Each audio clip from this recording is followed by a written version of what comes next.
Le samedi 17 septembre 2016, une base militaire de l'armée syrienne a été bombardée par la soi-disant coalition anti-EI qui est conduite par les États-Unis. Lors de l'attaque, 62 soldats ont trouvé la mort, une centaine d'autres ont été blessés.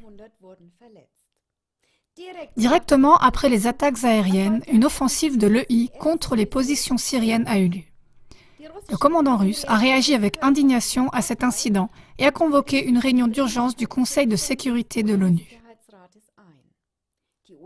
Les États-Unis ont concédé que, selon toute probabilité, les troupes syriennes avaient été touchées par erreur. La coalition ne mènerait jamais d'attaques aériennes sur une unité militaire syrienne connue, a accentué le porte-parole du commandement central américain. Un peu plus d'une semaine après cet incident, de plus en plus de voix se manifestent qui contredisent clairement la version américaine selon laquelle il s'agissait d'une erreur. Ainsi, le président syrien Bachar al-Assad a donné son opinion comme suit. Ce n'était absolument pas un incident dû au hasard avec un seul avion. Il y avait 4 avions qui ont attaqué les positions des soldats syriens pendant environ 1 heure ou même plus longtemps. Une erreur ne peut pas durer 1 heure.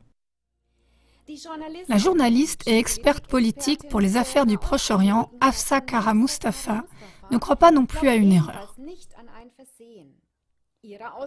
Selon sa déclaration, la coalition dispose d'une technologie précise à presque 100% pour localiser quel groupe se trouve à quel endroit. Des diplomates différents, comme l'ancien consul de Turquie à Mossoul, Aydin Selçen, ou l'ambassadeur russe à l'ONU, Churkin, ont également jugé peu crédible la version américaine des incidents selon laquelle les attaques visaient l'EI.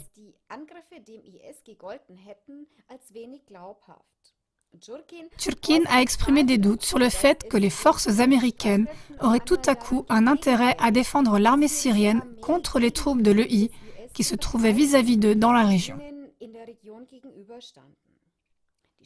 La porte-parole du ministère russe des Affaires étrangères, Sararova, a même commenté l'incident avec les mots suivants.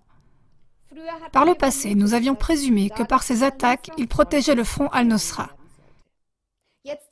Mais à présent, nous arrivons à une constatation qui est vraiment horrible pour le monde entier, à savoir que la Maison-Blanche défend l'EI. » Chers téléspectateurs, évidemment, ce sont des accusations graves venant de la Russie. Pourtant, si on regarde le scénario de ce conflit, cet incident s'insère très bien dans la ligne générale des événements. L'attitude de l'armée américaine dans cet affrontement n'a pas vraiment donné l'impression qu'elle voulait sérieusement vaincre l'EI.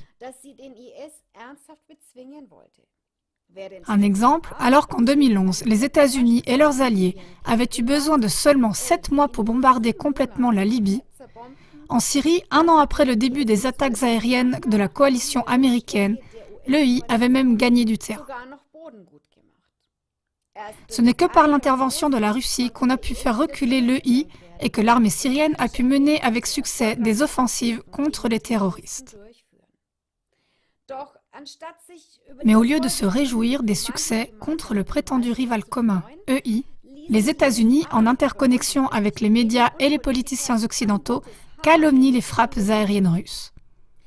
Ceci justifie les doutes selon lesquels les alliés occidentaux ne s'intéressent en fait pas du tout à lutter contre l'EI, mais à destituer le gouvernement de Bachar al-Assad, qui a été élu légalement par le peuple syrien.